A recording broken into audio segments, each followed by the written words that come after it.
I don't even know how to like screencaster on my computer yet. All right, it's recording. So yeah, how are you? How are you doing? You live really close. Are you in Connecticut? Yeah, I live like it's where I was from. Like I'm in New Britain, but it's like half an hour away from uh New Haven. I grew up in like Fairfield, so it's like in between like New Haven and like New York basically. Okay. Yeah. I What remember why you. did you come out? Aren't you from where are you from originally? So I'm actually originally from the Philadelphia area, Oh, but I had moved around a lot and then moved down to Florida with my grandparents who sent me to CEDU. oh right. Yeah. So I went back to Florida and I ended up coming back to my roots after I had my son, and I've been here ever since. Wow, how old is your son? He just turned 22. That's so crazy. It's Yeah, amazing. I So you know. married? Or are you? Yeah, I am married. I've been married for it's gonna be 10 years, but we've been together about 17. Wow, that's great. Wow. Yeah, Wow. so it's been a while. Wow. What about you? Yeah, I've been with the same guy for like 10 years almost. Yeah, I floated around a lot. I just try, I'm trying to play music for forever. Still, I moved to Philly for like I was in Philly from like 2000 to like 2004. I loved it. I love how dirty it is. I love like the cool people are the ones that are like bike messengers. Like I love how like if you showered today, you're not cool. And like if people would come and move there from like LA and they would stick out like sore thumbs and like nobody would talk to them and they'd have to move. So I loved it there. But yeah, I had to leave. But I still visit sometimes. I was a nanny for family right on 4th and South. And every day I just hold this baby and we walk up and down South Street. And then on the weekends, the parents would do the same thing, and everyone would be like, we know your nanny. She loves your kids so much. So it was fun. I love living there. It's like it's like a real city. It's like real people. And it's not like snotty, and you can Yeah, still afford to live there most of the time. So yeah. Well, if you're ever back in the area, let me know. I'll come meet up with I you. do. I come back a lot because I have somewhere to stay and stuff. So Okay. yeah, yeah. Um, so yeah, I've always been like stuck mentally, like there, obviously CEDU and stuff. So like, yeah, I always have like problems with that. I know like some people are able to like move on, um, but it's like still like a huge issue for me, especially with my dad. But I was asked, I saw a post that like this guy was like, oh, I went to another troubled teen school and I'm looking Mhm. for, to interview people about CEDU. And I was like, oh, I'll do it. I was like, I would love to have therapy for free. So we talked for like 2.5 hours on his podcast. And I didn't realize how many sister schools there are because he was telling me about his school. I honestly don't even remember the name of it right now, but there's like dozens, and like his school isn't even based. It's Cinnamon based. We know because he had a stretch. Like I had to be, Dorothy in the Summit, and he was Ricky Martin, and he had this thing "Live in La Vida Loca." So it was like that. Like they had very similar weird things like that. But he was mostly interviewing me because he wanted to know how different the schools were. Like his like they didn't have peer groups. Like you moved on when Mhm. they thought you could move on, and their profits were called like seminars, and like they had like hundreds of people in them instead of like 12 to 15 or something. Yeah. So like, and yeah, you could be there for 6 years, you could be for 2 years. So yeah, like if they didn't think that you were doing it, then they would keep you for years. um so like I was like, oh shit. And then I was like, how am I on? And then I realized I was only the second person out of 60 interviews that he did that were from CEDU. And I was like, this is insane. I thought that we were the first, you know what I mean? Like we were told that like ours was the best and the hardest, and that, all the other troubled teen schools, or there might be other CEDU copies, but like we were the first and the best and the hardest. but it's not true. Like there's a lot of people that went through Synanon or did therapeutic things where they'd scream and stuff, and they're like, oh, I should make this into my own religion, my own thing or whatever, my own school. So we weren't we do know, I mean, we know for a fact that there were schools that started from ours, but like we weren't like, we weren't special. Like, I mean, there are other people that, Mel Wasserman wasn't, the only one that like that did this. But yeah, like it was just crazy to hear how different they were, and that like, but his was really recent.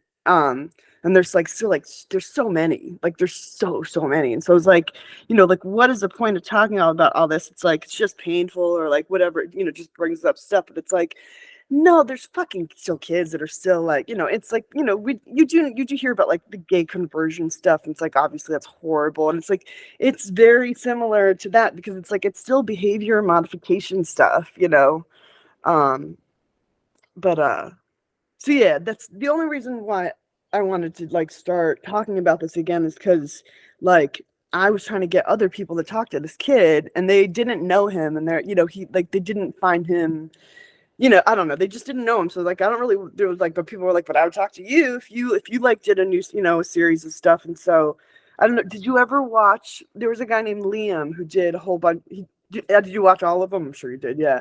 So I actually met up with him and was interviewed by him.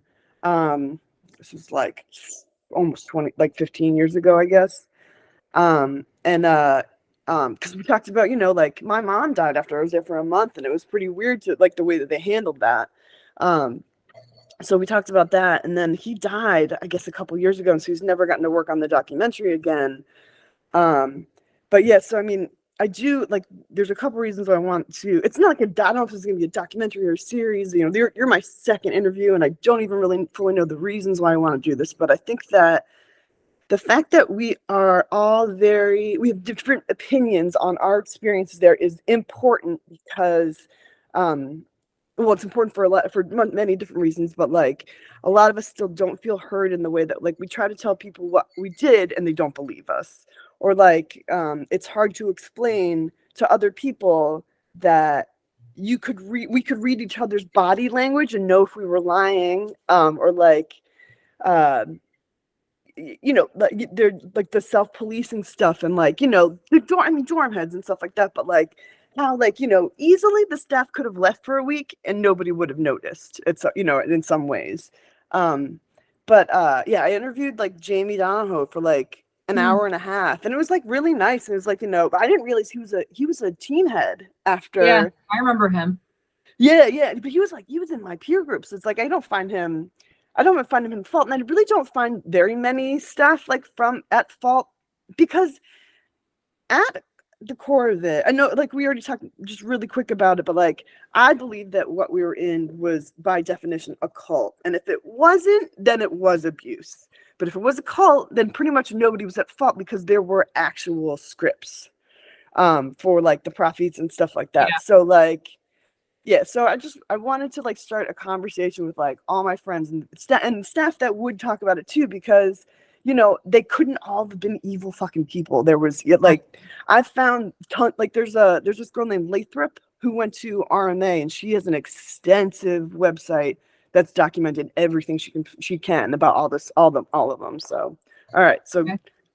go ahead. So what What, do you think? Like, so what have where you do you want me to found? start? What do you want me to? What so when you left, like what did you think about CEDU, and like has it changed over the years? Like, Okay. So yeah, my perception from when I was 16 to now being 45, my perception has changed. Maybe not the way that you might think, but even when I left CEDU, when I left, I just kind of thought they didn't necessarily prepare us enough for acclimating back into the real world. And I do remember before we left, Bill Valentine had a meeting with all of us, like my peer group. And he said, guys, like everything that you've done here, like you're not necessarily, and these aren't the exact words, but this is what I interpreted, like you're not fixed. Like this is just the beginning of the work that you have to do in your life. And I remember him saying that to all of us, and that resonated with me, and it made sense to me even at 16. And I guess I felt like all these fresh wounds were opened up because of all the work that we did, right? It was so intense. Like every single day you were in your feelings, you weren't allowed to be in your head. Everything was, emotion, feel.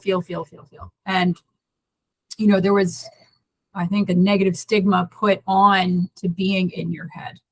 Yeah. They had an entire workshop on, feeling versus thinking. So I get it. Like I get the theme. But I just didn't think that there was enough preparation for us to leave. And so, everybody had their own journey. My journey is going to be totally different than everybody else's. My support system was different than other people in my peer group. And, I didn't even know how to freaking make friends. I didn't know how to kiss a boy. I didn't know how to talk to a boy. I didn't know how to go get a job. Like that was difficult. And then, I had to go into high school. So I went to another boarding school Oh, you did? Yeah, but it was like a regular boarding school. I loved that boarding school. Christina Ruffalo, who was in my peer group, she was in a boarding school close to me. We kind of kept in touch. Oh, really? I think she went to Connecticut or Massachusetts. That's what I thought that she did. Yeah, but I think it was like when I would have graduated, she would have already been gone anyway. Yeah. So we stayed in touch like afterwards, only because we were kind of in like a similar area. And then even when, we both kind of were in California for a little bit at different times, but, so, and I had still talked to people in my peer group, right? Because we had shared this crazy intimate experience of 2.5 years of being incredibly vulnerable around each other and knowing all of your deep, dark secrets and, seeing you freaking snot on the floor and run up hills and do all kinds of, crazy stuff. And I think for me, like, I just kind of felt like those people were the only people that truly understood kind of like, I don't know where I was at. So I still stayed connected to them. Right. But, going out into the real world, it was hard. Like I had to learn how to do stuff. I had to learn how to figure stuff out. Yeah. But I do think that the experience that I had did in some way shape me to, survive and to, to figure out how to get through hard times and, manage my way through some of that stuff. And even into like adulthood, like the reprogramming in my brain, like I didn't think all of it was awful. Yeah, no, I agree with you. I 100% agree with you. And I think that's also why it can be confusing too. Yeah, I mean, look, I think that we were all in a program that was totally unregulated. And the professionals were not necessarily real doctors or psychiatrists. They weren't in the mental health practice. And what they were doing is they were coming up through the same program. Right. You know what I mean? And monkey see, monkey do. And it's just this like continuous cycle, like repeating itself. And then, some staff, had a different way of handling things. And some staff I thought were more intimidating than others. And, whatever. I mean, that's life. Like you're going to run into people that are more intimidating. It's also like that was also their job. Yeah. So I think it was totally unregulated. And, today CEDU, I do not think would ever exist today. It does can't, though. I mean, the exact program does not, like, I don't think that that could exist today. Like, It I just, does. well, I don't know anything about, I can't speak to that, but Yeah. if the exact program were to exist, I would imagine that there would be some serious legal ramifications. Um, and, you know, I don't know enough to really have an opinion about that or comment on it. Yeah. Yeah. I don't know any of the schools or programs that exist that are exactly like CEDU. Um, but, you know, here we are. So, Yeah. and look, I think there were people going to this school that were just not diagnosed properly. Oh yeah. Like, And do you remember Simon from the middle school? Do you remember Simon from middle yeah, I school? think I do. He was like the saddest case of anyone that was there. You would remember him. He looked like he was 6 years old. Yeah, that name sounds very familiar. I remember another girl there that I got close to. These are all gonna be. I'm gonna edit. You can say freely because I'm not. I'm gonna edit I stuff. don't remember her name, but I know she was like the sweetest little thing. She had like red hair. Jody. Is that her? Is that her Jody name? Silver. Was it Jody Silver? She's so tiny. I don't know. Okay, but yeah. I don't remember her name, but I do remember her. And yeah, I forget where I was going with this, but like But I like think that there the were cases just they so shouldn't many have kids taken. that were not diagnosed properly, and the psychiatrist there was a freaking joke, which I never saw, but I know other people saw there. And I think that you had people with some serious mental illness and undiagnosed issues coming through that weren't being treated properly. And you had all these parents or relatives that were feeling so desperate to save or rescue their children. Um, you know, what else are you going to do Right. when you come to a point where you're so desperate that you feel like you have no other option as a parent? And I get that as a parent, that when you feel that desperateness, you want to do whatever you think is right. So yeah, I think that, like, no one with anorexia should have been going to that school. And I remember there was a girl that was going to the school with us, okay, who she was in Pam Bell's family. I think I know who you're talking about. And she was seriously anorexic, bulimic. You had to eat 3 freaking full meals a day. And at Pam's family, you had to finish everything on your plate too. That was the whole thing. I don't remember that, but I remember like this girl was throwing up in the freaking towels when she was washing the Maria. Like, she should have never been there. That was like not the facility for her. And I think that she ended up leaving because they basically said, like, you need a different type of treatment. Yeah, But they never should have gotten there in the first place. Blamed her, like, you should have been better because we could have taken care of you. It was like, yeah. I don't know if that's a conversation that happened. I just remember looking back on that, you know, thinking, well, she should have never even been enrolled in that place, and you know. Yeah. But yeah, I mean, look, I don't regret going. No, yeah, no. I don't think that it's screwed me up. I think it prepared me for so many things in my life. I think going to that school was like psychological warfare. Yeah. And, you know, it really prepared me. Wow. Man, you're fucking lucky, man. Like, yeah, I mean, awesome. Look, everybody has a different experience. And that's just because my experience doesn't line up with somebody who has PTSD from going there doesn't mean that my experience is not valid.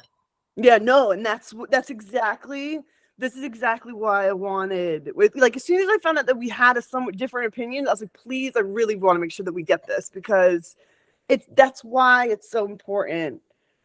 Because people had so many different experiences that it is important to know those to know why that, like, why the experiences were so different, because our school wasn't flat out abuse. There was a lot of good stuff.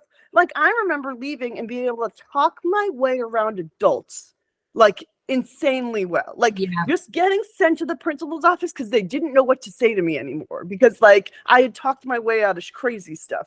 So like, yeah. Yeah, no, I agree. Like psychological warfare, man. I can be able to like peel back the layers and analyze because we had to do it every day. Oh yeah. Like you could make somebody cry super fast. I know. Like, I know. and I'm trying to Um, think of like what professions those would be good things to those good tools to have. But listen, in my business, you need like a psychology degree just to deal with. what do you do? I do heating and air conditioning. Oh Um, wow. yeah, so I own a contracting business and I own an e-commerce store with my husband. So Oh, wow. for heating and air conditioning equipment. But yeah, I mean, I have hard memories. I have Like good memories. what I'm trying to like what were some of the like what were like the like some of like the really bad stuff like the and then like the really good stuff, you know what I mean, like Yeah. the dichotomy of both. So the really bad stuff I felt like number one, day one was horrible. Oh yeah. And I was lied to like most people were lied to. It was very traumatizing. I mean, I cried for an entire year because I wanted to go home and like I begged and pleaded. I didn't think I needed to be there because I thought I was around a bunch of crazy freaking people. Like And I don't think you really needed to be there either though. Like you were one of those people that like you just kind of got fucked with the entire time because you had no reasons of being there too, didn't yeah, like you? I didn't do drugs. I wasn't promiscuous. I wasn't drinking. I just, I had freaking abandonment issues. Yeah. And, they were coming out in different ways, but nothing like I just remember like sitting in these rooms being like, what the fuck? Because it's just like you didn't have those problems. Like Yeah. Sandra Lindsay called me after I graduated and she's like, you know, all those things that I said about having eating disorders, it was all bullshit because I was there for nothing and I realized that I had to make something up. And so she listened to enough people talk about their eating disorders. And so when she confessed that she had this eating disorder, and that was the only reason she got by at CEDU at all. Yeah. I mean, I never made anything up. I didn't either. And I think that's one of the things that I have some gratitude towards is like being able to be true to myself. And like, man, I got out of there. I didn't give a shit what anybody thought because I was yelled at so much to use my voice that it literally like brainwashed me to the point where I did not give a fuck what anybody thought. I got a little out of control in my early 20s. I mean, I still don't really care what people think. Yeah. I kind of march to the beat of my own tune. But I remember like I kind of took it to a different level and was trying to like figure myself out. Right. They never tried to kind of like roll you back from being out of control, right? So Right. like use your voice. They wanted you to literally annihilate people. Right. There was no like There was encouragement to do that. There was no like with like, you know, do it softly so that people can hear you. You know what I mean? It was like there was this like adrenaline rush getting up, going 4 seats across from somebody, and then leaning in and being like, you know what I mean? Yeah. And that the facilitators in there were like, yeah, no, because that's what you had to do. Yeah, like, so yeah, she's getting it right. Yeah. So, yeah, I think that was one of my takeaways. But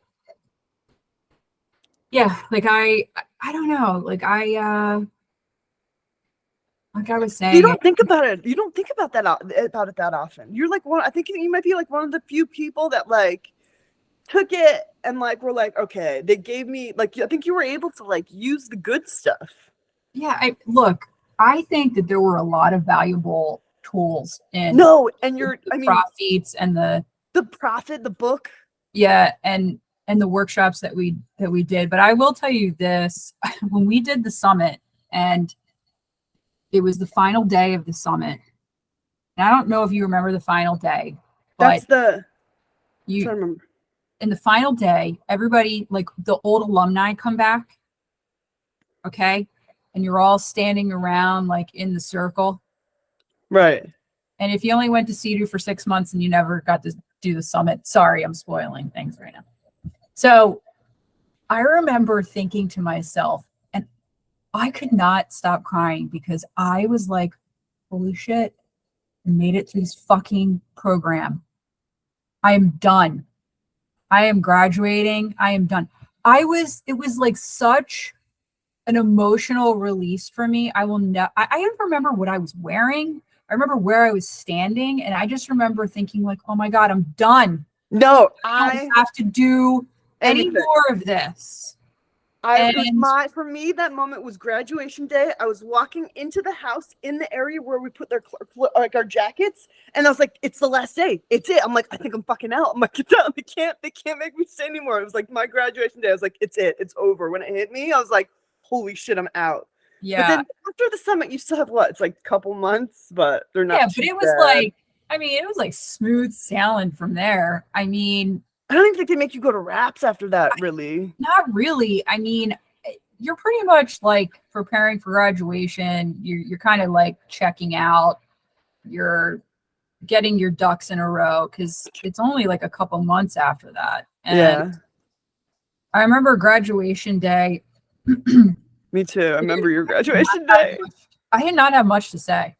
Like, I remember my grandmother came up to me and she was like, "Oh, I thought you would have like, said a little bit more and thanked your grandfather." And I'm like, now that I think about it, I'm like, why would I want to get up there and be like, "Thank you so much for sending me to hell and back," where I was living in anxiety for a good portion of my life. I did Right. learn a lot of resourceful tools, made a lot of friends, but this was the hardest effing thing that I have literally Yeah, like that. It's learned still to do that for in my you, life. right? Like, it's still like the hardest thing you'll ever have to have done, right? It was definitely very hard. And, I find it interesting that you say that there's people that really don't comprehend what, like, your experience, like when you talk about it, because I've never had anybody give me that type of feeling or feedback Oh wow.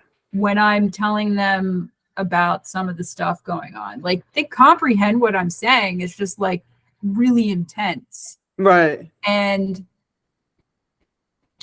so my husband, he's a Marine, and Well, that's a little different then. He's been through some yeah, similar shit yeah. then. So both of us kind of have the feeling of what it's like to go through like a boot camp But experience. see, even you saying that, it's fucking valuable. Do you know what I mean? Right. Because so what the thing is that my dad, I don't know if you remember, he teaches people not to be afraid of flying. Yeah. He was a pilot, and then he had to retire pretty much the year I got out of CEDU, and then he really picked up on it was like his side hustle that he developed this system of teaching people not to be afraid of flying, but he only broke even because he advertised it like crazy so that enough people could use it, because he didn't really care about the money for it. But after CEDU, he had to retire from being a pilot, and he really picked up on it. But like, I just had like cancer and I had a hysterectomy and I was in the hospital, and I told my doctors, I was like, "Listen, you cannot keep me here. If I feel like I'm being kept here, I will beat all of you and break bones until I am out, because since CEDU, like if I'm somewhere where I feel like I can't leave, I bug out." I told many doctors at multiple times over the month, and after I was kept there for a couple days, and I see somebody from my oncologist like right next to me, and I was like, "I fucking told you this was gonna happen," and it was because my dad had me held longer, and I was like, "Dad, What do you how mean? many times have I Had you told held longer? you?" Because he just freaked out, and like our neighbor is is the head of fucking gynecology at Yale and New Haven, so like he Oh, got it. you're talking about at the hospital. Yeah, my dad had some shit finagled, so I was kept longer than what my plan was with my doctors. And so I was like, "Dad, this is because you don't understand what happened to me at CEDU. Like, you can't do shit like this to me because you know what I mean? And like, it's like, I keep on trying to tell him that like, it wasn't a great place and that it definitely hurt me, and he doesn't believe me at all. And so, yeah, it's like, it's to the, I mean, it's to the point where it's like, it's still a huge issue, but like, we still, it's like the only thing we fight about. What Like, does he believe? he just doesn't think that there could have been anything bad about a therapeutic system, and that it was the best for the time, and that, like, you know, that there was no abuses that took place, and that anybody that says that is just a fucked up kid.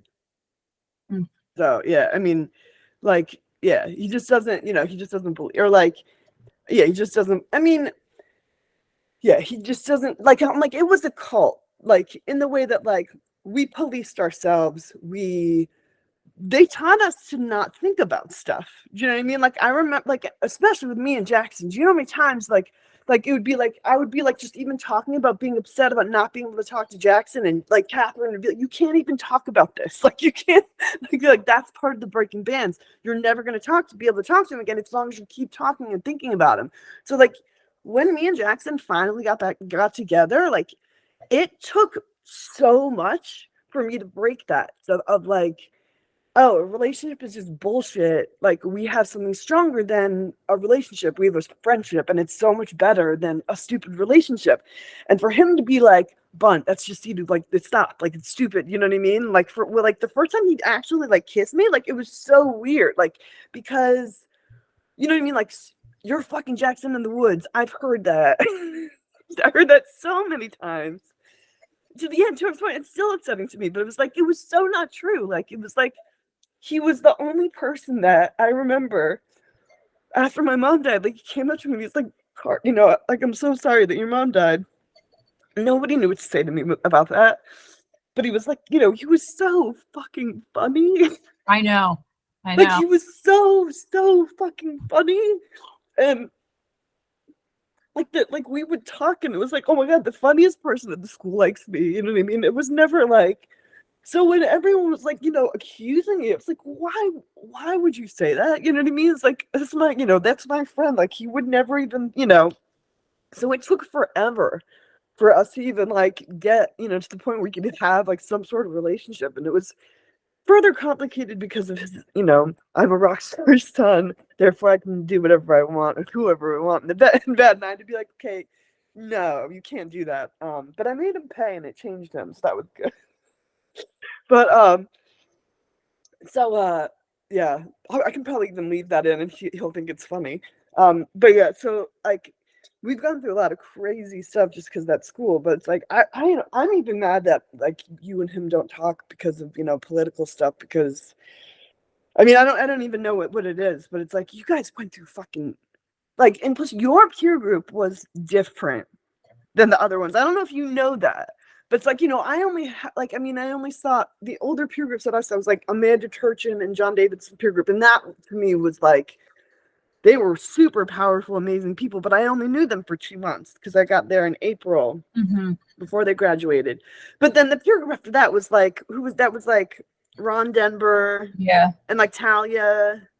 And that was not a, you know, that was an all right. I didn't think that was a super, but then your peer group, there was not a weak person in that entire peer group. Like, your whole peer group was powerhouses. And it's going to be so weird to try to explain these terms to other people. But it was like, oh my God, everybody in your peer group was like, you know, like, got, like, you guys like had made, you know, done amazing in the program, and like, you were so much to like aspire to and look up to as like humans and stuff like that. But like, all of you were so fucking funny and like so charismatic and stuff like that. And then, you know, the next peer group was like, you know, we didn't like do so well, but like, but your peer group was like, it was like, wow, you know, it was like, you know, it was something, you know, like the school should have just made a fucking commercial of just like your graduation. Like, all of you were so good. That's interesting. Yeah, I mean, I don't really talk to anyone anymore. Like, you know, pick up the phone and talk. Dylan and I used to talk a lot, and then, you know, you just go different ways, and you know, whatever. If Jackson doesn't want to like me or be friends with me because he doesn't like my opinion, okay. Oh, so stupid.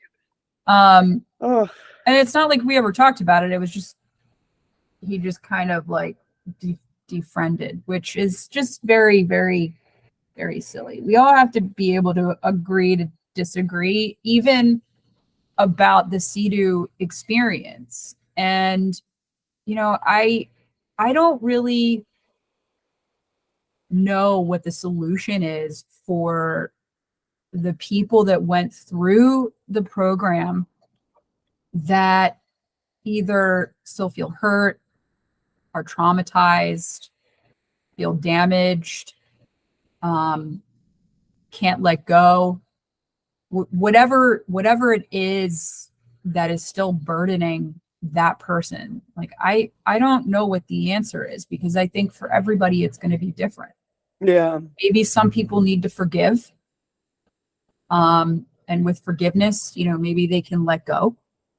And we're not who we were when we were teenagers. We have the free will and the choice to be something different. Right. Who we were then doesn't define who we need to be today.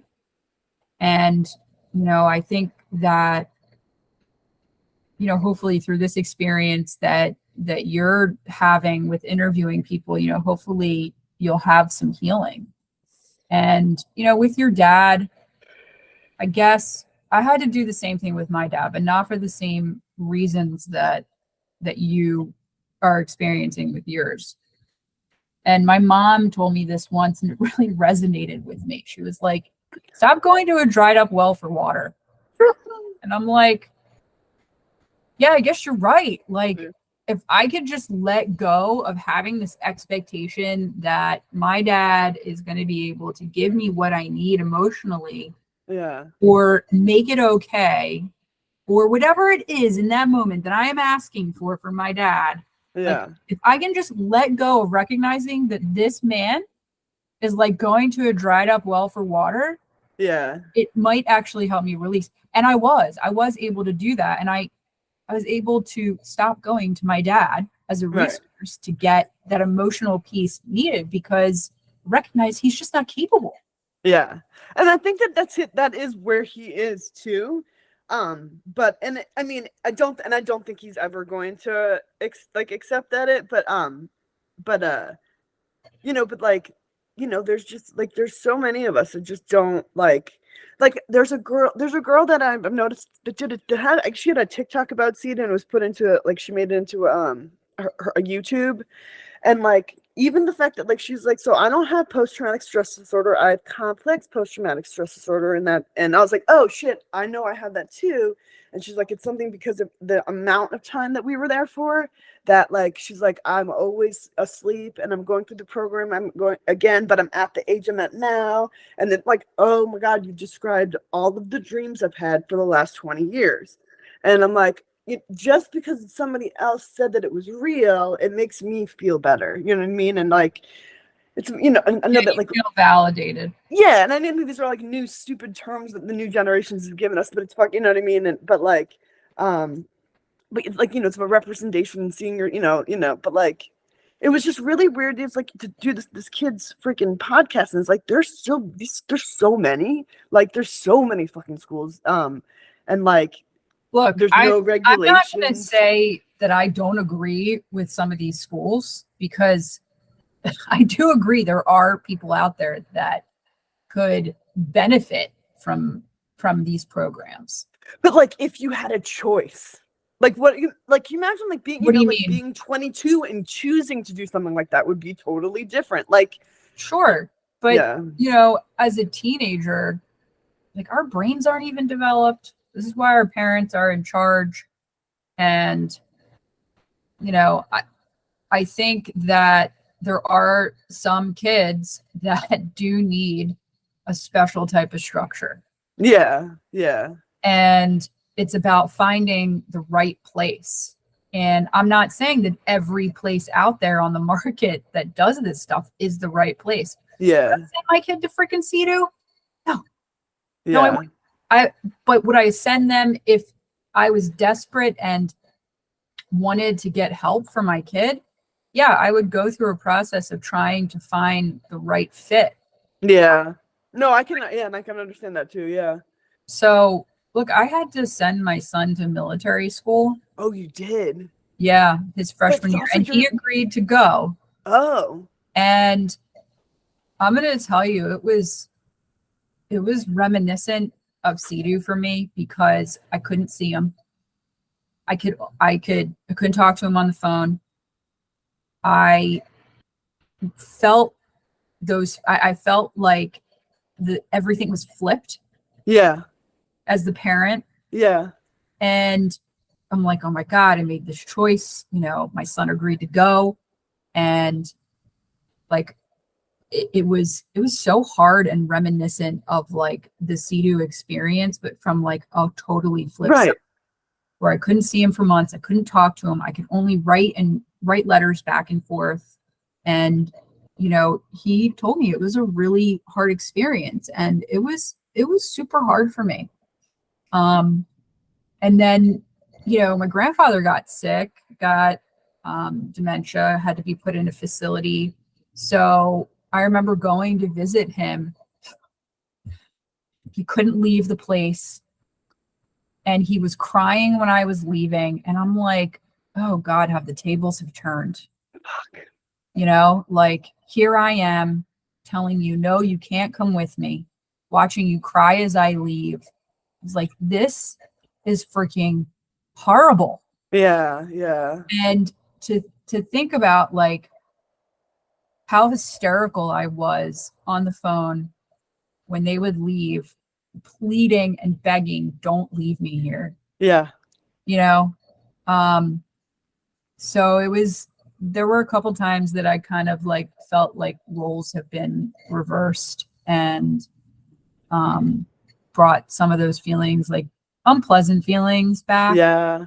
um but look, there were some really fun times. Like, I remember Adam Egett and I had to do a freaking project, and that guy had me laughing so hard during this project, like in stitches. Like, We had what to was it? build some freaking bench on the Profit Trail. He got so frustrated that he took this freaking bench and tossed it off the backside of the mountain. It was just us two, like up there doing this freaking project. And it took us a minute to get through it, but we finally like accomplished it. And I remember just kind of like sitting up there with him on the bench, and that was a good time. When everybody went to Italy, and Oh, the little what was peons that got fucking stuff back. song? Remember when you guys came back and you were like, "Hey, Jose, hey, Jose," and you would sing it? I didn't go. Oh, I didn't go. I stayed back, and I think it who was I think it was like Chris Webber. Was it Chris Webber? Chris Webb? Chris Webb. Um, That he didn't get to I go think either. Adam stayed back. I think Dylan stayed back. Was that money? Was that why? I don't think it was money, I think because it I was know just like my whoever got to grandparents. shoot. I think my grandparents definitely could have sent me, but they picked and chose those people It was for a like, reason, and I was like not a part of that group. But it was like it was like an extra special. yeah. Yeah. So, but you know what? We had a freaking blast. We got to go to like see Braveheart. Dennis took us to go see a movie. Um, we got to like do some other stuff so that we didn't kind of feel like so left out. Yeah. And there were things like that I like, that made me feel good, having like those little moments, Yeah. where you didn't kind of feel like so oppressed by the situation. Yeah. Um, I think that the friendships that we had are deeper, were like at a super deep yeah, level too, that like other people would like will never, most people maybe have like one, friend that like we oh had yeah, hundreds of. for real. I mean, I think that I learned what a true friendship is. Um, I was able to like unpack a lot of things that I didn't really recognize about myself and what my own woundedness and brokenness was. And I don't know if I would have been able to get there without that kind of like deep therapy that we were going through. I think John Liederbach Vega, he was one of the good guys. I'm getting him. He's the first staff that said he would do it. Yeah, and he's still a good guy. You know, I'm friends with him on Facebook. Like he's the reason why I remember fix having guitars. good times with him. You know, Dennis Dockstetter, Obviously, and you know, he was a good guy. And then you had, you know, the people that I think probably got off on their power. And, you know, whatever. I mean, that was how they chose to show up. Okay. Donna Dillman, she was really close with our peer group.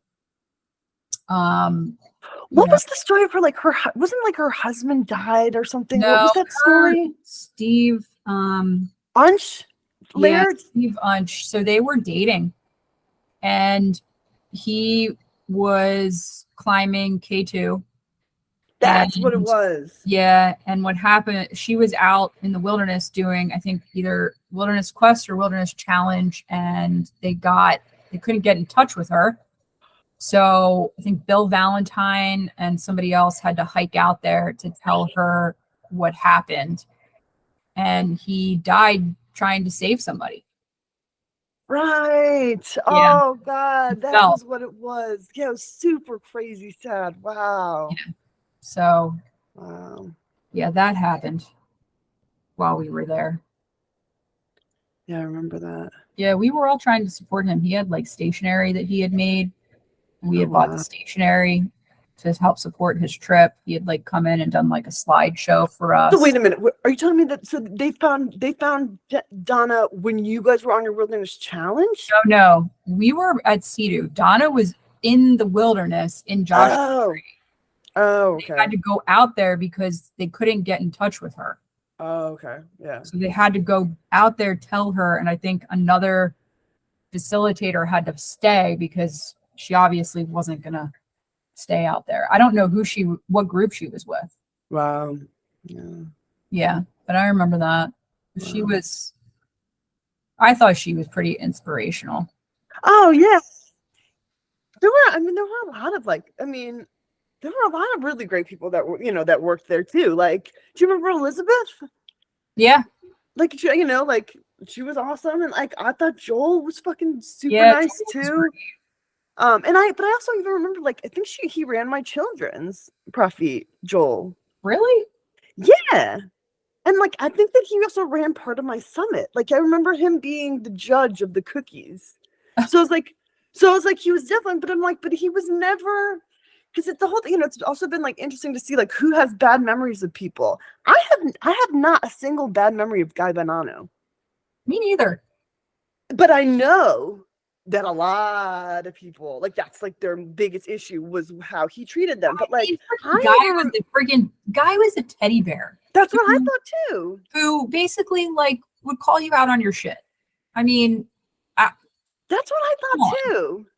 So it's going to be interesting to tell you, like, he recently friended me on Facebook after I talked to Jamie Donahoe. So I even said to Jamie, like, I have nothing bad to say about Guy Bonanno, but I know people that do, and he friended me, so I'm hoping maybe I can get an interview with him. But yeah, like, I even remember after there was something in either the summit or in the IME where we died or something, and we were being walked back into upstairs that building, and Guy Bonanno kissed me on the forehead, and I thought that how sweet that was. Like, it was so not. I was like, nobody's kissed my face in forever. Like, that was so sweet of that old man to kiss me on the head. Yeah, I didn't have that experience with him either. Yeah. I know why a lot of people have feelings like they do around Rudy. Yeah, I missed him. He was honestly out when I got there. Yeah, and I think he's still a little crotchety. Yeah. Rudy's still out there talking to people? Rudy was friends with me on Facebook. I haven't seen him come up in a while. But he would just come up, like, he'd make one comment on something that was that I posted that was really outlandish. And there was actually another person from CEDU that I'm friends with that made a comment like, kind of calling him out on his show, which, you know, doesn't, I just think it's funny. Like, but I can understand why some people kind of felt like that with him, and, you know, with Pam, and that there was a level of intensity and anxiety. And look, you know, we don't know, and we're 16. If I was in a situation like that now, it'd be totally different. Right. Yeah. So we're young, we're vulnerable, we don't know any better. We're abandoned by our parents, left in the, you know, asylum with maybe some of the crazies running it, and this is what you get. So Yeah.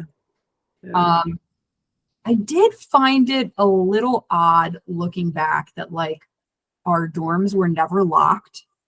Yeah. That's an interesting thing. Yeah. And, you know, I never really thought anything of it until I was getting ready to leave the program. And you were not in my dorm at this point. I was in a different dorm. And I think I was in the dorm with like Maris and, is it Elena Gardner? Oh, yeah. And Elena would walk in her sleep. Oh, I remember that. I remember that. She would walk in her sleep. And anyway, so one of my shoes went missing. And, you know, our shoes had to be like, yeah. So you notice when one of your shoes is missing. So couldn't find it. Months go by. Months. Somebody walks into the house and they have a shoe, and they were like, we were out in the woods. I don't know what they were doing, maybe like cutting a tree down or something. And we found this shoe. It was my freaking shoe. And the shoe had the strap cut off of it, like a perfect cut. And I'm like, somebody came in my dorm when we weren't there, grabbed my shoe and cut the strap and took it out in the woods. I was like, that is so beyond bizarre. Do you still not know what happened? No, I have no idea what happened, but it That's really so weird. creeped me out, thinking like, you know, we got an overweight security guard that's eating donuts in the admin. Right. But we never really met, or like we didn't know. Yeah. Yeah. Like, did you hear about the James Cromwell story about that the serial killer that worked? Well, I've read a little bit. So I was there when, is it John Edmund? Is that his last name? That sounds really familiar. He ran away. He was in the peer group above me. Was he the one that who would stitch $100 bills under his like Levi's? This is leather? Before you got there. This is when I was new, and he had seizures. I think he had a seizure problem, and the child's prop feet was going on, and I don't know what I was doing up at my dorm, but I was just like newly there a couple of months, and I was walking back from my dorm, and I was like, hey, John, I didn't know you weren't supposed to talk to people when they were in the prop feet. Oh, shit. Right. He was like, hey, well, he wasn't supposed to be, like, he was like splitting. Right. I didn't realize, like, when I walked by him, that that's what was going on, because, you know, the child's prop feet, like, you're not leaving the room for any reason. You sleep in there for 4 hours or whatever.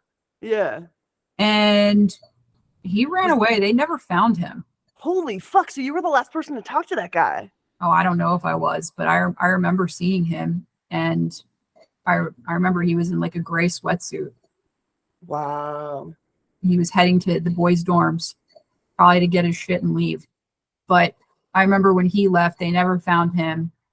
I don't know whatever happened to him, but I did read about like the psychiatrist, and I guess I don't know who the other person was. So that other person, they let him do a couple of sessions at CEDU, like as like a trial, like a psychiatrist. Yes, right.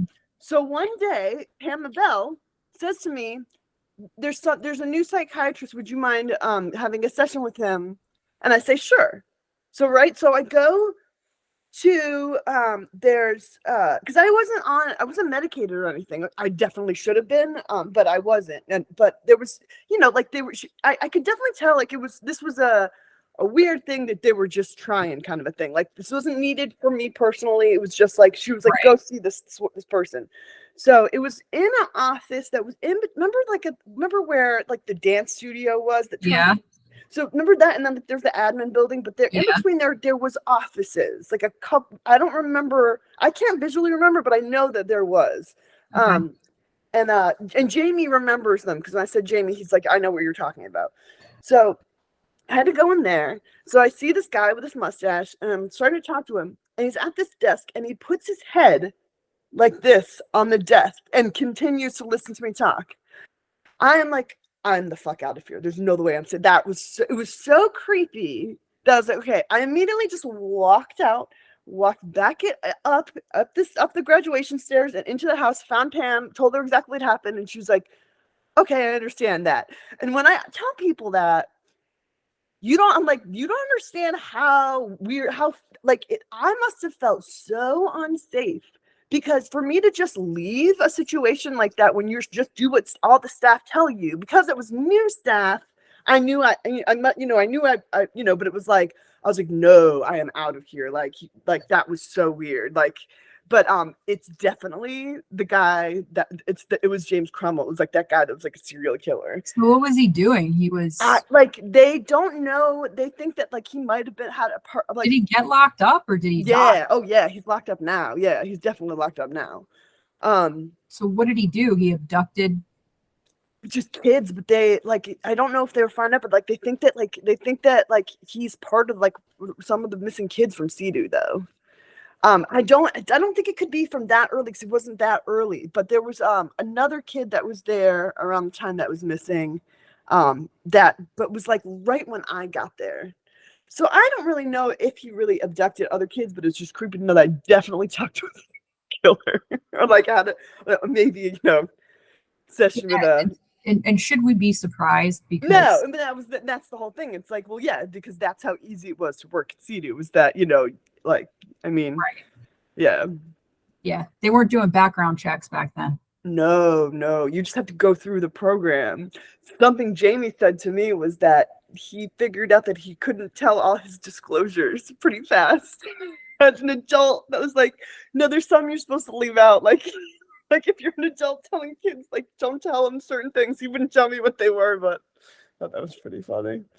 Yeah, Um, interesting. I had read about that, and it would make sense. It would make sense that something like that was going on. I mean, there really wasn't a whole lot of safety. I mean, yeah. no cameras. There was an open gate. You could access from the street. You could access from the woods. You could access from behind the dorms. And every one of us slept with the door open. I know, yeah, and that is it's totally Like it insane. wasn't locked. But that was the whole thing of like, you can leave whenever you want. You know what I mean? Like that's like, but it's like you're at the top of a mountain. You can't call anybody. There's you know what I mean? Like the closest phone is miles away. You know what I mean? Like, Right. Yeah, it was definitely creepy. I mean, so we moved around a lot for our older student dorm. They had us where like the middle schoolers were staying up on that little barn right very close to where the pool was. Right. They had us on the second floor there, and then they had us all move out of there, and we had to move into the lower area, like where the septic tank was, like that's connected to the house, like where you walk down the stairs to go to those dorms. Was it called Camelot at one point or something? Or like, I'm not sure. but I'm it's not like, sure, it was but like near the graduation stage, kind of. yes. Yeah. Yeah, I that lived in down those there. dorms afterwards, I think. Yeah. I think immediately after you left, that was my dorm. Yeah. Oh, really? Yeah, yeah, I remember. Yeah, it was. Yeah, Wow, that's crazy. yeah. That's funny, yeah, 'cause you were my dorm. You were my dorm head when I got there, right? I think, yeah. No, Jeannie was. Oh my, I cannot. Jeannie Moore. I can't believe I forgot that name. Wow. Yeah, Jeannie was the dorm head in there. Because yeah, because it was like because you guys had all gotten out of agreement by talking about what boys you liked at Wilderness Oh, you're Challenge, and talking so it was like about. they did, but they didn't want me to know about it because they didn't, you know what I mean? Because the whole like the older students run the little kids, so it was like I wasn't Yeah, allowed to know right away that you guys could be at fault. So yeah. like I remember like yeah, That it was was like that was a big deal for no reason. They really, the peer group oh above us. they reamed you all new assholes for just barely mentioning who maybe you could have had crushes on, possibly. Yeah, Like, we called our code was shoe. I remember we were on finals sitting out in the freaking desert, all the girls. There weren't that many of us. I think it was like Catherine, Susan, me, Tina, Emily. I think that was it. And Juliet wasn't in your team. She wasn't in yours, but no, she she was was in the above. one above me. Yeah, yeah. And for some reason, we all, we're girls doing normal girl stuff. And somehow we got on to like crushes, and we knew we weren't allowed to like say anything. So we were like, let's call him Shoe. Right, right. I mean, dude, we thought it was so harmless. And then it got brought up in a freaking rap. And I was in the rap, and I think I was with Susan in the rap. And they unloaded on us. Unloaded. Yeah. And I just remember thinking, like, this is insane. I think I was like on a full time. I remember, like, no, I think you were on a full time. Yeah.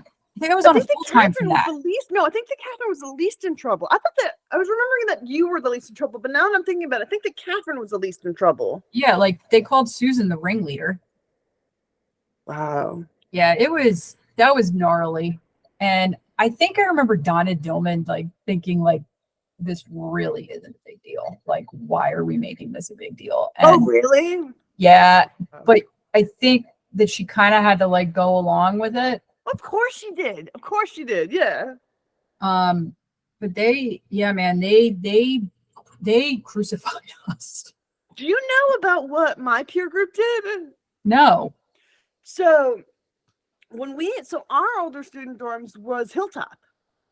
Oh, okay. Because Hilltop was gone. So they just gave us Hilltop, which was awesome because we had our own fucking house.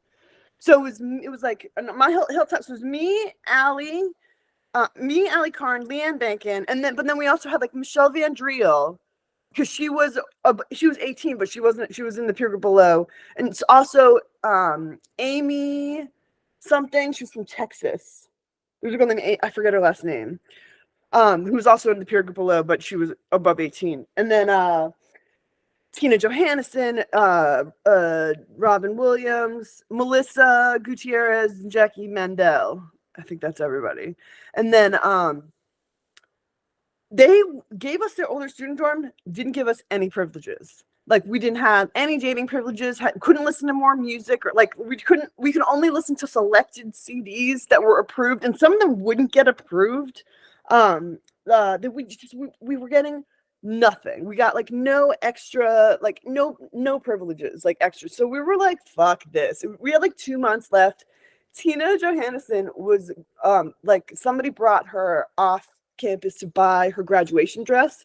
She's found a way to buy a carton of Marb Red Medium 100s. And so she hid them. We hid them all over our older student dorm.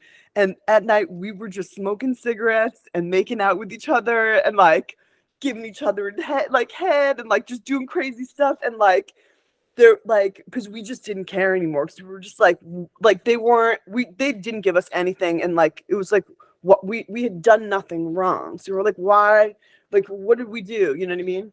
And so there was a girl that you definitely didn't know her. There was a girl that got her right after you left. Her name was Alana, and she was like a gang member from Chicago. Like Oh, she had definitely done drive-bys and stuff, and like her church wow. had sent her there.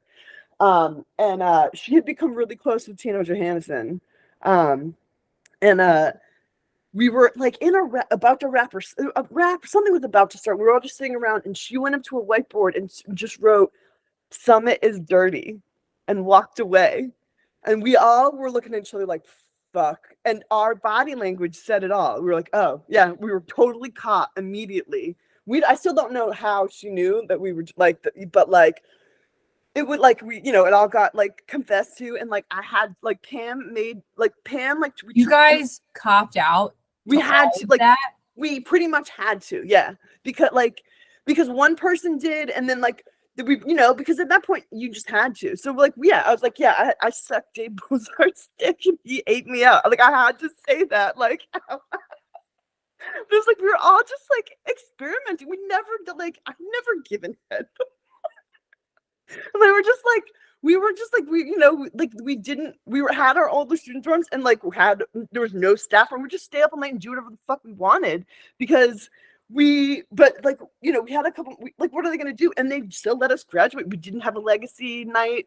We didn't have give our legacies out. And we were like Danielle, do you remember Danielle Hadeen? I don't know if you remember. Yeah, she Mm. might have been like Discovery when you left, but like I remember like just people being like, I can't believe that they're even letting you graduate. You should have to drop a peer group. I mean, like, you're a disgrace. Like, I mean, like, and like they let us, yeah, Pam, like, brought me into, an admin building, and she's like, I don't, it doesn't matter what you did, whatever, like, like, I'm sure it felt really good. Like, I mean, actually, I don't think they really made us, like, I don't know if they really made us like say specifically what we did. Like I was like, yeah, I messed around with D-balls, that's whatever. It was like, it wasn't like I had a crush on him. It was like, I just wanted to like do stuff and like rebel, because we were like, supposed to Yeah. like get stuff. And she's like, oh, I'm sure it felt really good and like whatever. I was like, no, it didn't feel good. It was just whatever. It's not like, whatever. We're kids. And she's like, but I had to tell my dad. Like she's like, you have to call your dad and tell him what you did. So like she's like, so What? I just like, yeah, dad, I broke some rules, whatever. Like, I'll see you in 2 months, whatever. Like, you know what I mean? But it's like they like, yeah, it was like I don't know. It was like, yeah, but we all had to like call our parents and let our parents know that we were like, we might be graduating, but we had just really fucked up. But they were still gonna let us graduate, because they were just like, whatever.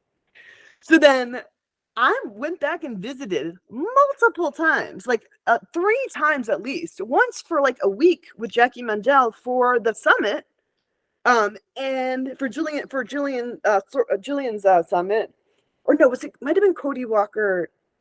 No, I think it was the peer group below her. Yeah, and I was Paris Hilton's big sister for a week. Huh. Dennis is driving me and Jackie up the mountain. She's like, there's this new girl here, and all the staff says that she reminds everybody of you. She's really skinny blonde girl. She won't talk to anybody. She's refusing everything, and everyone's like, yeah, it's just like Hikari was. Will you be her big sister? Well, while the week you're visiting. I was like, yeah, sure. It's fucking Paris Hilton. So like a How'd couple that years, go? I wish I could remember so much more, but she was just like, I mean, she like, well, like a normal person's like, what, like, and I was just trying to be like, it's not that bad, but she would talk to me because like I had makeup on, you know what I mean? Like, and like, she's like, how do you live without eyeliner? I had her tell me her life story twice. Yeah, because the first time it was like 6 minutes long, and it has to be like an hour, you try to get like an Yeah. hour long. Yeah. But she didn't, like, basically she like would leave her house at 3 o'clock in the morning and then go dance on tables until like 7 in the morning. And that was like most of her life at that age. but she No wonder they sent her there. but she was badass. She broke into the admin building and called the fucking limo. Shut up. Yes, that's how she got out. Like, she was only there for like 2 months. And she split by limo. But Jamie said something funny about her. Jamie said that there was one time where, when she was doing Discovery work cruise, that he handed her a rake, and she said, dead serious, it wasn't a joke, what's that? She had never seen a rake before. She didn't know what it was. Oh my. But like Jamie's impression of her was so dead on. Like, oh fuck, it was it's really good. First world problems. But yeah, I mean, yeah, that would. But yeah, like she's doing a lot for like like she was sent to Provo though. After I don't know if I'm sure. I Are you remember following hearing what Paris about Hilton is Provo. doing for the troubled teen industry, Heather Daimion? No, Yeah, I've seen her talk about it. I mean, she had it different here's though. yeah, I mean, look, here's my issue with that. Like, you experience like 2 minutes of a program that all of us earned our freaking stripes. So, Yeah, yeah, like, I appreciate what you're doing, but you can't even speak to the level of experience that we all went through from for 2.5 years, for some people longer than that. And that's why, like, it is here. I will tell you something that I do take issue.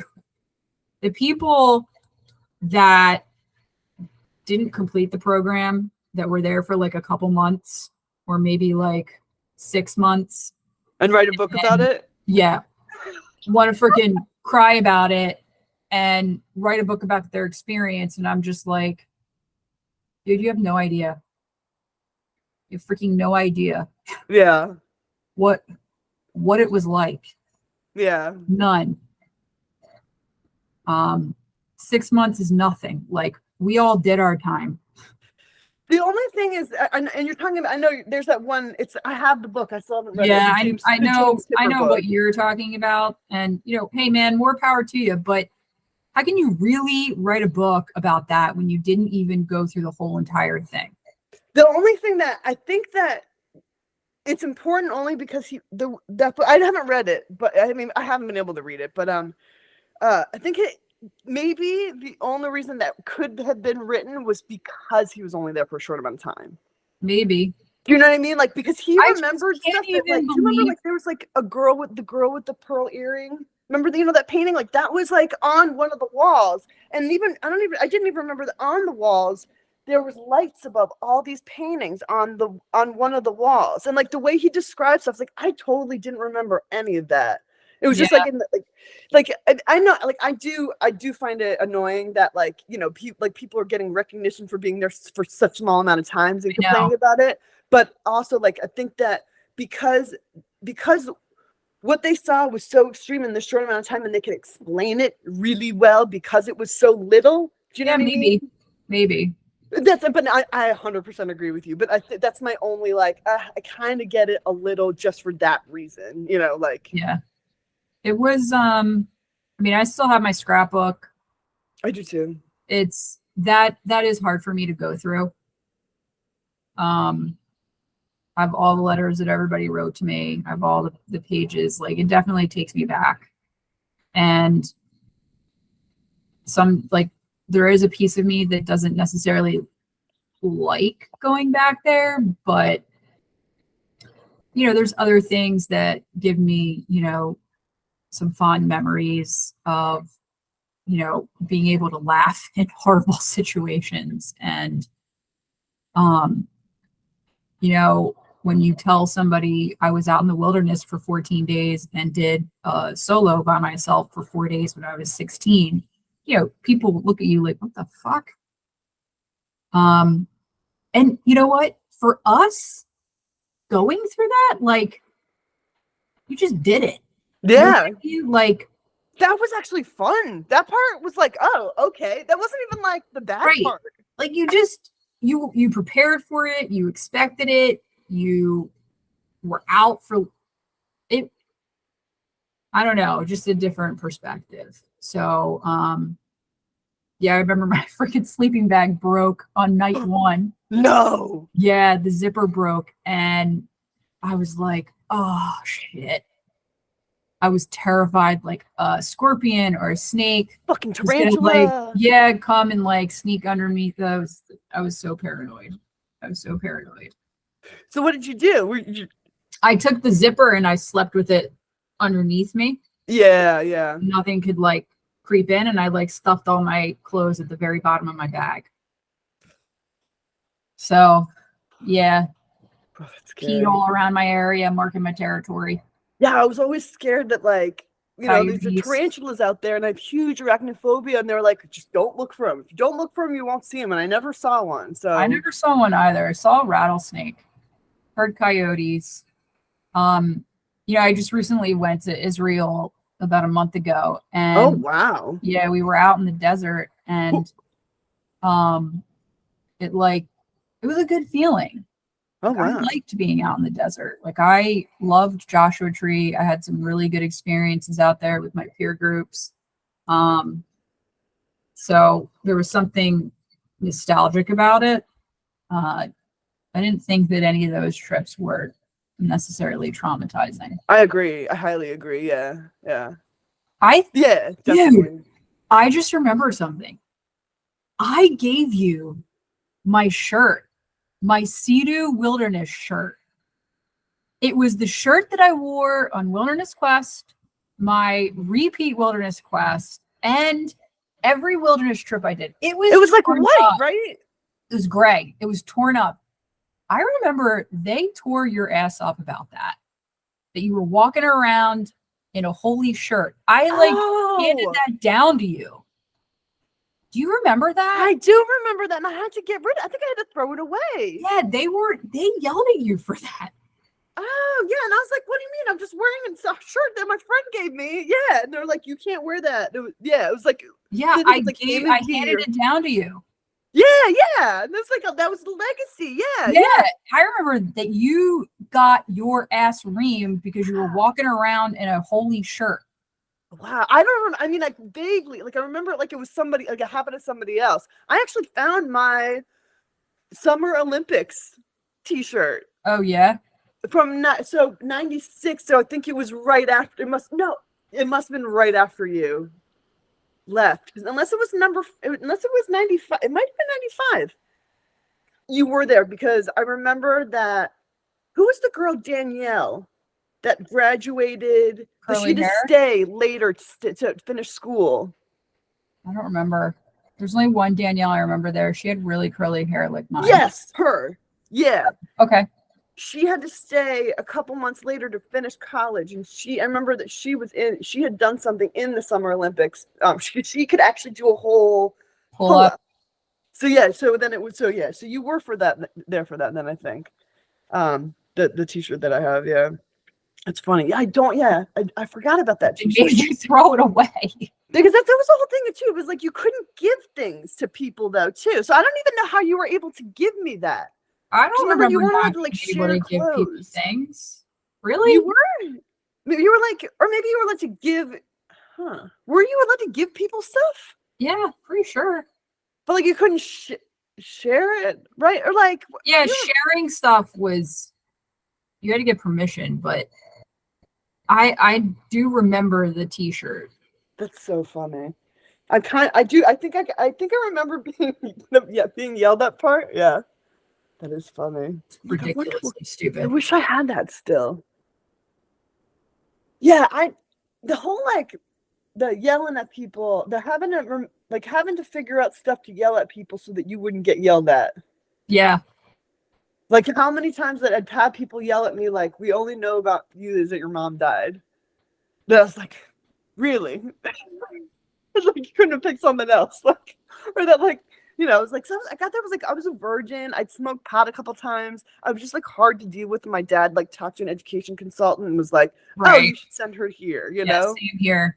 Same here. Um, so yeah, like nobody believed that I was a virgin and that I'd smoked pot up handful of times. You know what I mean? It was like, but then because I could cry for forever about my mom dying and like, but we had a horrible relationship, so it just really made it confusing. It wasn't like, Right. it wasn't like, oh, I miss my mother. It was like, oh, this is really fucked up and I don't know how to handle it because she beat Yeah. me my whole life. Yeah. So yeah. Well, do you have any other questions for me? Yeah. So yes, can you remember like I remember there was one time that we were allowed to go to a staff member to help them clean and move, and it was like a privilege. Or like, do you remember like you'd have to like, they'd be like, oh, we need some volunteers, you'd be like, I volunteer, and like you'd have to clean something that like one time out of 10 it'd be like, oh, okay, all of you are going to the movies. Or like, do you remember any of the like times that you had to volunteer? I don't remember volunteering. I remember going to like Martin's house. I remember going to Donna Dillman's house. Um, During December, they had like 2 weeks. I forget what it was called, but like we weren't doing school and they had like crafts and different things that like families would do. So I know we went to the movies. Um, and I don't remember having to like volunteer for stuff. Oh, okay. That I don't remember.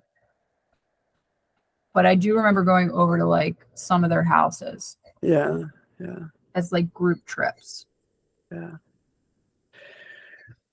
Yeah, no, I guess that's like that's all I really wanted to. Yeah, I just wanted to like hear like, your experience of it. No, it just seems like you like took it as like super like positive and like has you've used it, like which is, like it's amazing, you know what I mean? Yeah, it's like awesome that you were able to do that. Yeah. I wish that like I wish you and Jackson could talk. I think it's very sad. But It's like okay. Maybe one day. I It's know. I Like don't really think about it that often. I doubt he does. I still have a fond place in my heart for all of my peer group. yeah. Oh my And God, how crazy is it? How freaking famous Adam is. yeah, Adam. Not surprised. It's like I still it's so remember him. Look, I still remember him as the Adam that I had a bunch of fun with at CEDU. And, I'm glad that he's having so much success. And I hung out with him and I hung out with Jackson, both of them like after CEDU. And, yeah, yeah, everybody had to find their way. We were yeah, all trying to figure it out, like going back into the world where nobody knew like what you had just experienced. And yeah, that was hard. Like I explained in the beginning, I don't think they set us up for success doing that. I don't think they really had a good program for releasing us back into like the real world. They could have had some improvements on that and not kept us so isolated. Like the yeah, last 2 months of CEDU should have been basically keeping us less isolated and having us go out into like the real world environment. And I don't think that it would have contaminated our thinking. I just think yeah, it would have helped us, navigate a little bit more and not be so awkward and yeah, read and just like have a better transition. yeah. Are Um, you an oversharer? Do you overshare like with people? no, I don't think so. Oh, yeah, I was wondering if it's a common trait with people Um, go to see. I mean, I don't think I overshare. Nobody's ever told me that I have. That's probably not Um, then. but I have made a choice that I'm not going to let CEDU define me in any negative way. That's That awesome. I have a lot of gratitude towards my grandfather that cared enough about me to spend over $50,000 a year on trying to do something instead of Right. nothing to, in his mind, save me. Um, so it's a very selfless thing for him to have done for me. Yeah, And yeah. I have a lot of gratitude for that. And it is part of what has shaped me for who I am today. Right, 100%. Yeah. So I don't resent that. And you know what? I've continued to do work in my life even after the fact. Like that was just the beginning of me trying to kind of figure out and navigate this life and, continue to develop better coping skills and communication and, relationship skills. And, all of that was a stepping stone for me. It Yeah. was a very intense stepping stone. But that has, been the start. So that's my experience. I respect other people that have a different experience and, are still working through it. I feel sad for them that, it's just still an anchor. Yeah. Yeah. And that there's not enough healing around that. Like, Yeah. it's got to be really, really hard. Yeah. Can you listen to Imagine by John Lennon? So I don't care to listen to a lot of freaking CEDU songs, especially John Denver. Oh, he's the one that I'm like, I can still listen to Eagle and the Hawk, and I'm like, I am the eagle that live. I'm like, oh, it's pretty good. No, I'm not. Like, there are certain songs where I'm just like, I don't want to. Nope, turn it off. Like Simon Garfunkel, turn it off. Family Guy? Do you watch Family Guy? Not that often. There's this episode where they're all singing "The Rose" by Bette Midler, and I was like, I can't listen to, I can't. It made me so upset because it's such a gorgeous song. Like, yeah, and I've like almost crashed my car before trying to change the channel when Imagine's on. Like, I'll hear that dim. I'm like, nope. Yeah, I don't. I can pass on a lot of them. Even Neil Diamond's, like, they would play that shit on blast in the house when we were.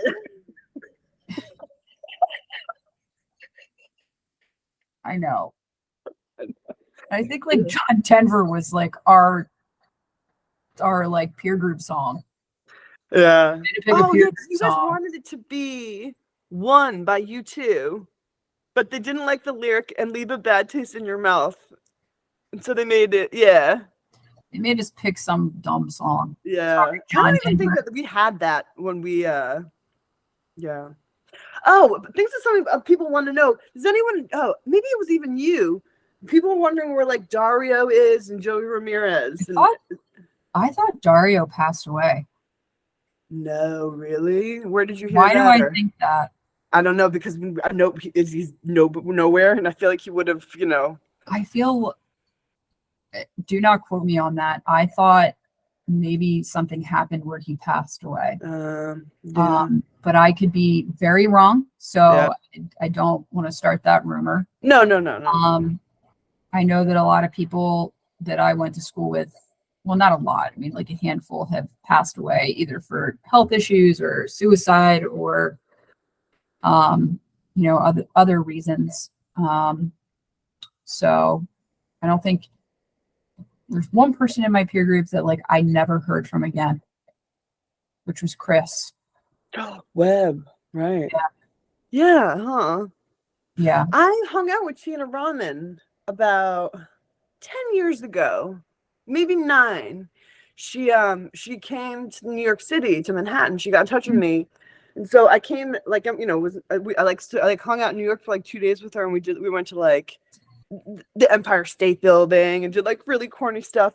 We were walking around Times Square, and this guy comes up to us with a sign. He's like, we need people to fill seats. Dave Chappelle is doing a secret show. We need to fill seats. Will you come watch? And Christina, she was like, I'm really hungry. Let's go to McDonald's. I was like, okay, this is the most famous comedian in all of America right now. We have to go to this. And she's like, no, I'm so starving. Let's go to McDonald's. I was like, oh my God, I can't believe that you're going to make me miss seeing Dave Chappelle so you can eat McDonald's.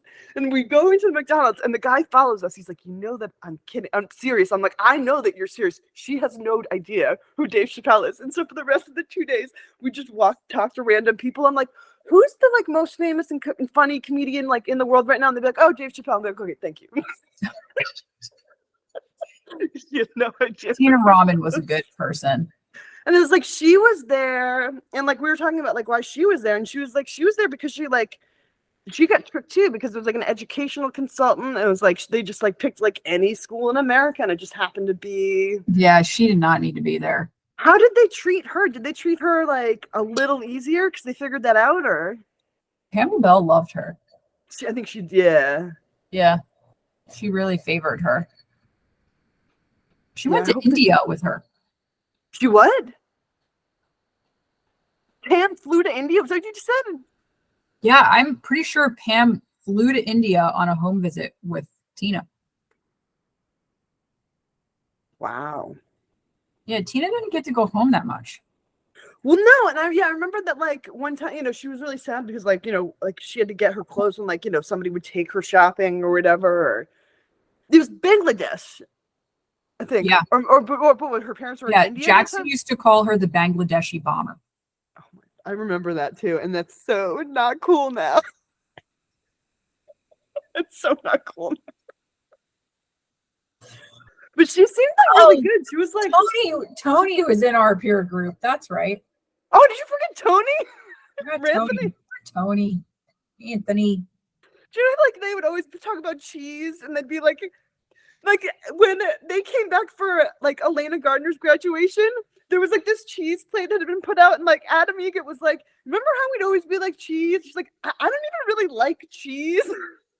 Yeah, it was Tony, Jackson, and Adam. They were hilarious. Yeah, I was remembering Burrito Boy and Marmalade Man. Yep. We did a skit on that at our House of the Summit or whatever. Yes, yeah, right. Yeah.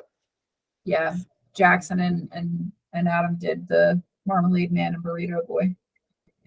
That was fun times.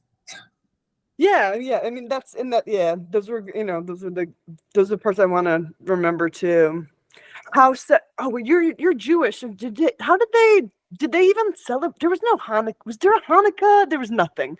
I just remember there being the Christmas was just like the most sad day of all the days. Like it was like because they also like I remember like getting presents and you'd open them and they'd immediately take them away because you couldn't have them. And it was you can only get 10. Oh, you were allowed 10? Is that what you said? You were only allowed a max of like 10. Oh, I was like, and they gave like a list of what the parents could shop for. Oh, I remember getting nothing. So like I'd get something and it would be like a purse from like my aunt, and they're like, oh, you can't have that, obviously, or like it'd be like things that were just. Yeah, I cried the first Christmas. I went on like December 1st, and that was my Christmas away from home, and I cried and I cried and I cried. Yeah, it was so hard. But yeah, well, I appreciate this conversation. Yes, I'm sorry for keeping it for so long. Thank you for talking to me for super long. No, it's fine. And if you're ever in the area, just give me a buzz. Love to see you in person. I would love to see you too. Thank you so much for talking to me. Yeah, and make sure you send this to me so I can put it in the. I will. I'll figure out how to get this recording to you. Yeah, and if you talk to anybody, like if they have any, as many different opinions as I can get, I would really love to put in it. And it's gonna be a long time thing, but I'm super excited. Thank you, Heather, and I will come visit you very soon. All right, take care. Bye. Bye.